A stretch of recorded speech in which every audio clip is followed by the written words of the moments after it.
پھر اللہ سبحانہ تعالیٰ فرماتے ہیں وَإِذَا، اور جب جاءتہم آتی ہے ان کے پاس، ہم سے مراد اہل مکہ ہیں، آیتن کوئی نشانی، قالو وہ کہتے ہیں لن نؤمن ہم ہرگز ایمان نہیں لائیں گے، حتی یہاں تک کہ نؤتا ہم دیے جائیں مثل ما مانند اس کے جو اوتی رسول اللہ دیے گئے اللہ کے رسول۔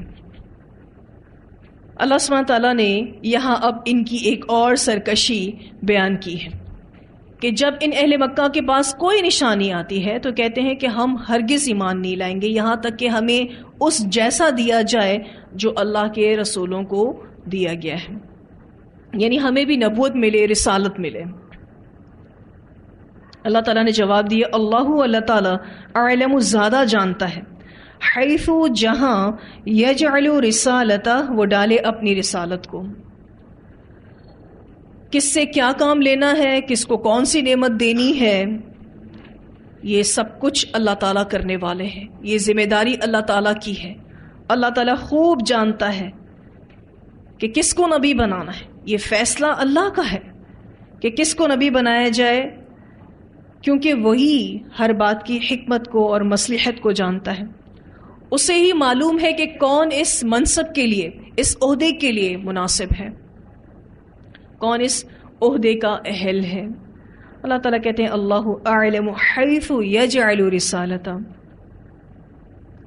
ولید بن مغیرہ کے بارے میں مروی ہے کہ اس نے رسول اللہ صلی اللہ علیہ وسلم سے کہا کہ اگر نبوت سچی چیز ہوتی تو اس کا حقدار میں ہوتا، اس لیے کہ میں عمر میں بڑا اور زیادہ مالدار ہوں۔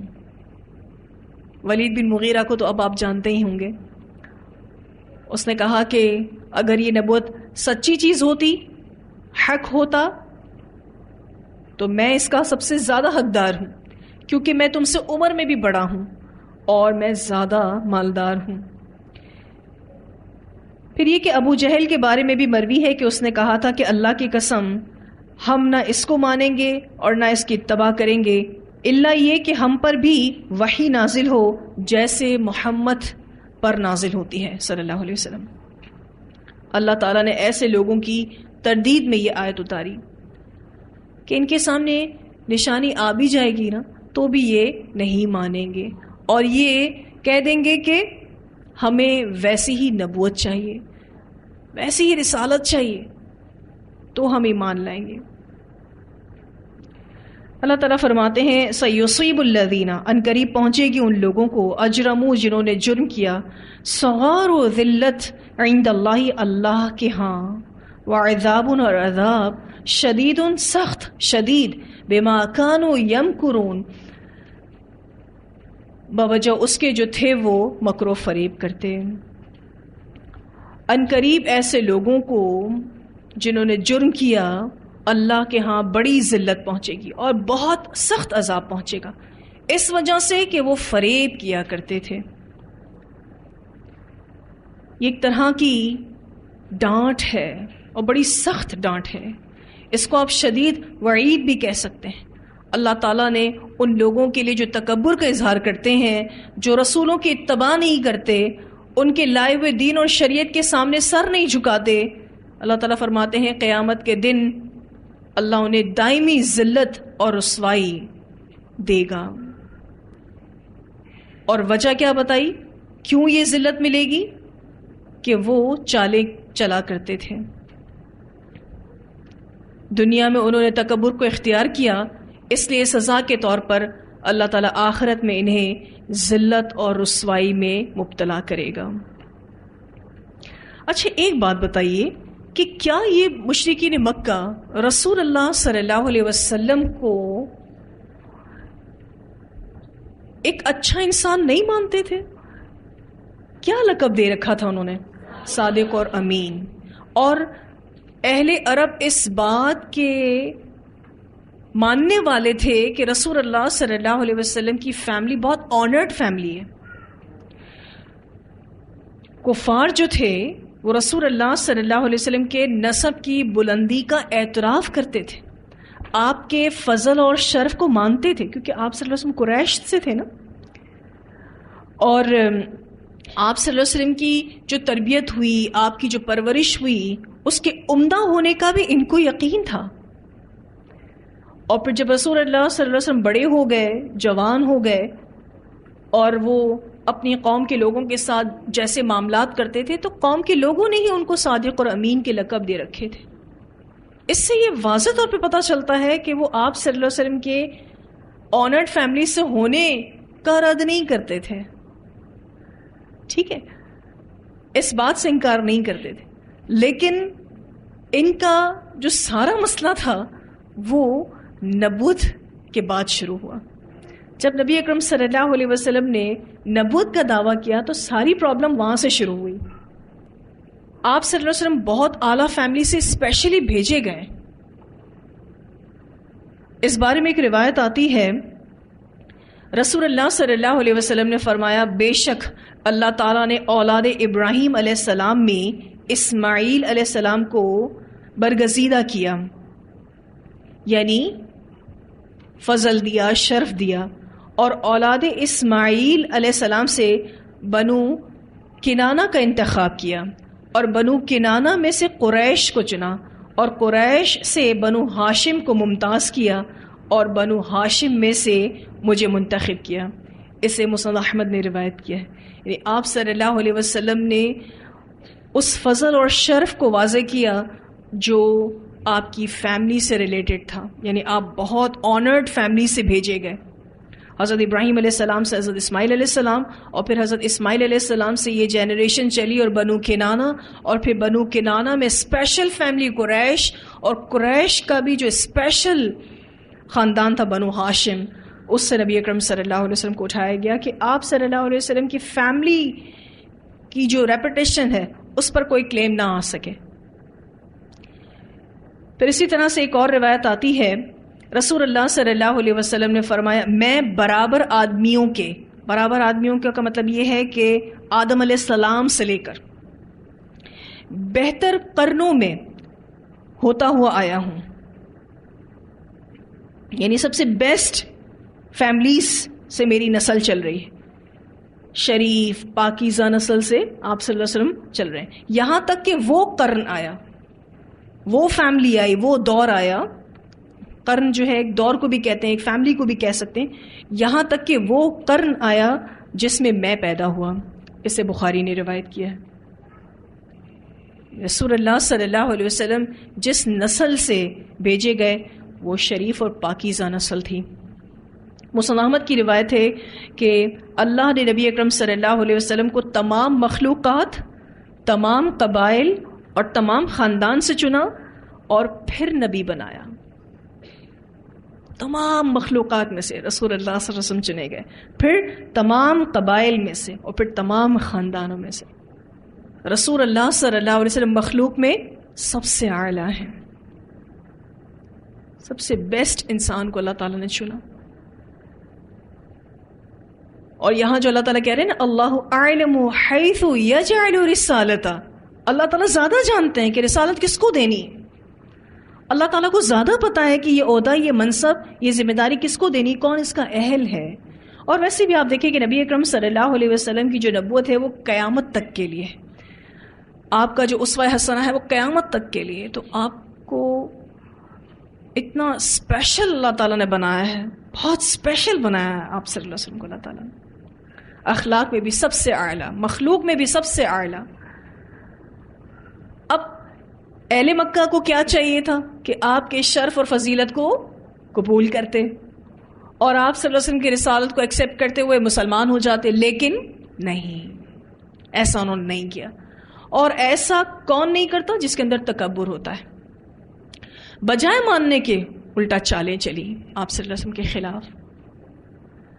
تو اللہ تعالیٰ کہتے ہیں جو بھی اس طرح کے جرم میں ہے اس کو اللہ کی طرف سے ذلت پہنچے گی.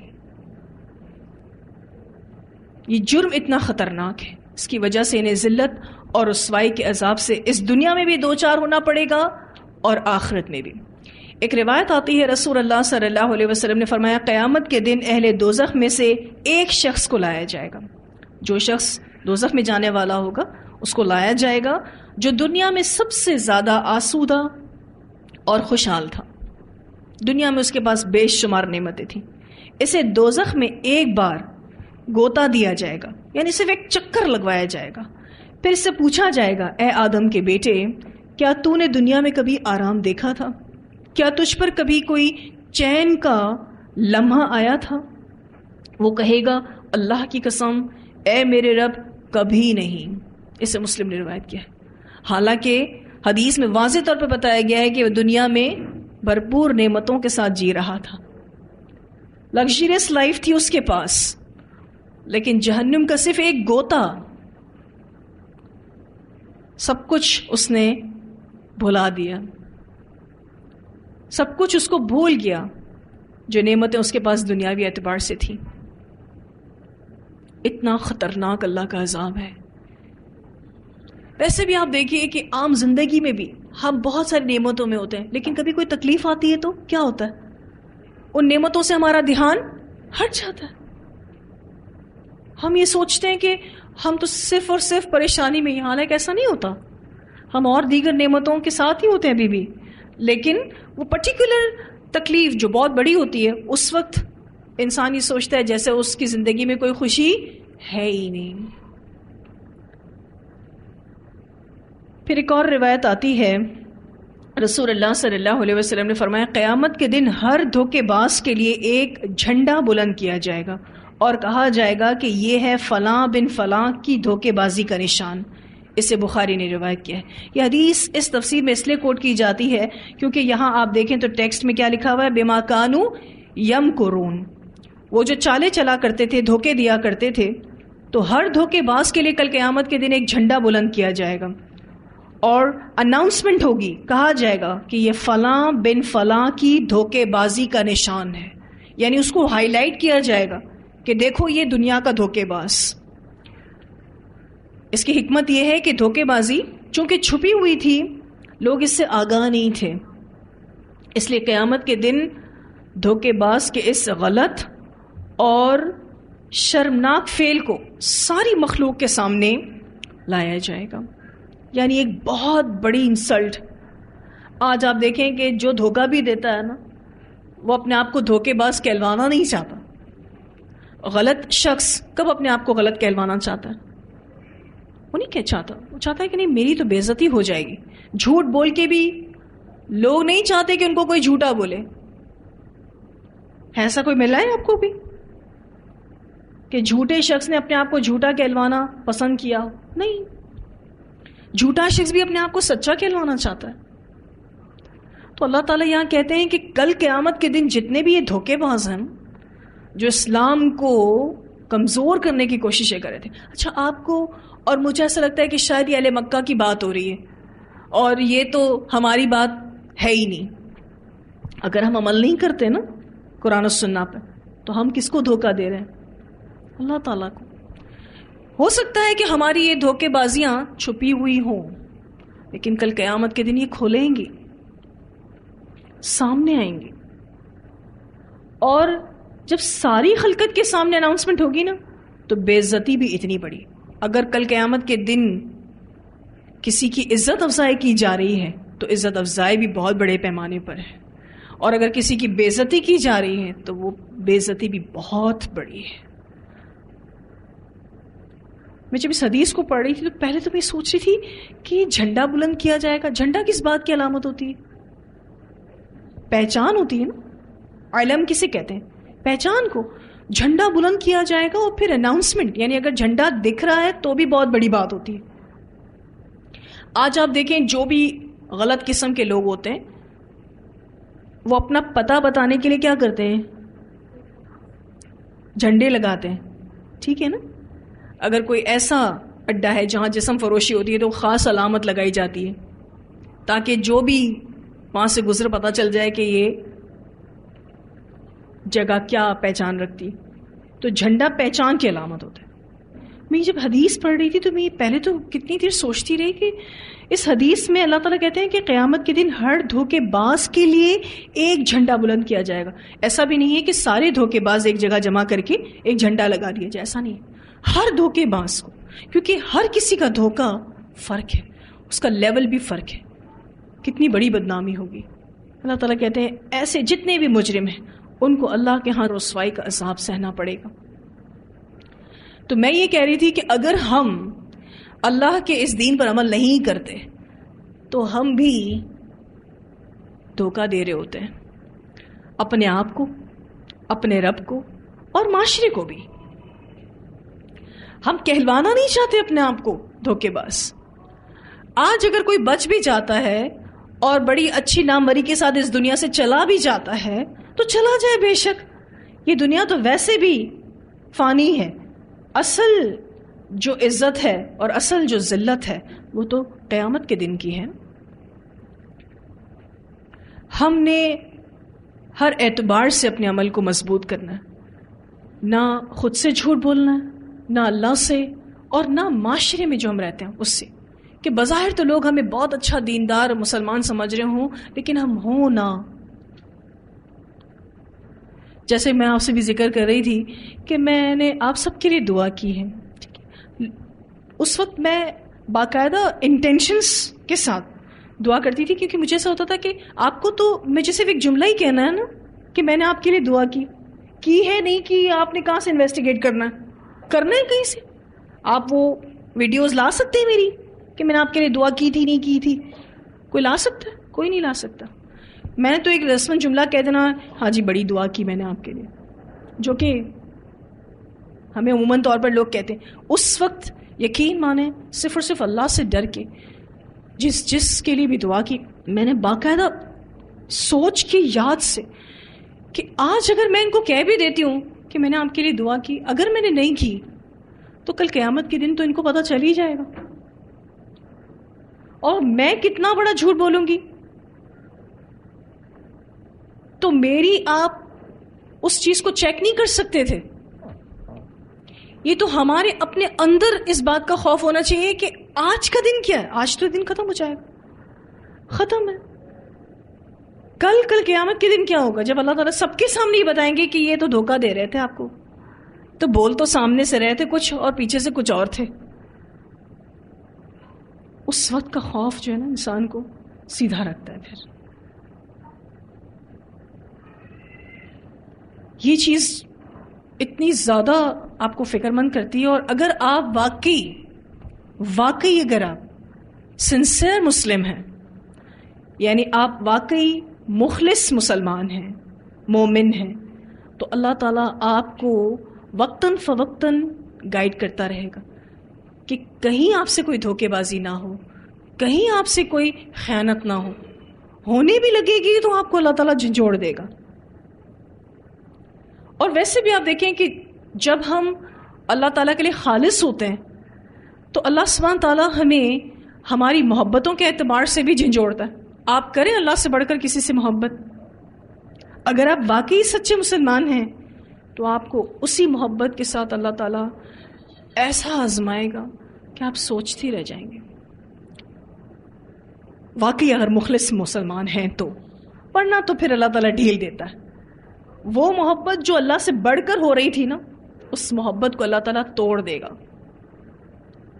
اور سیدھا کرے گا. اور پھر آپ کہیں گے کہ اللہ تعالیٰ مجھے تجھ سے سب سے زیادہ محبت ہے. وہ صفائی ہوتی ہے پھر پوری.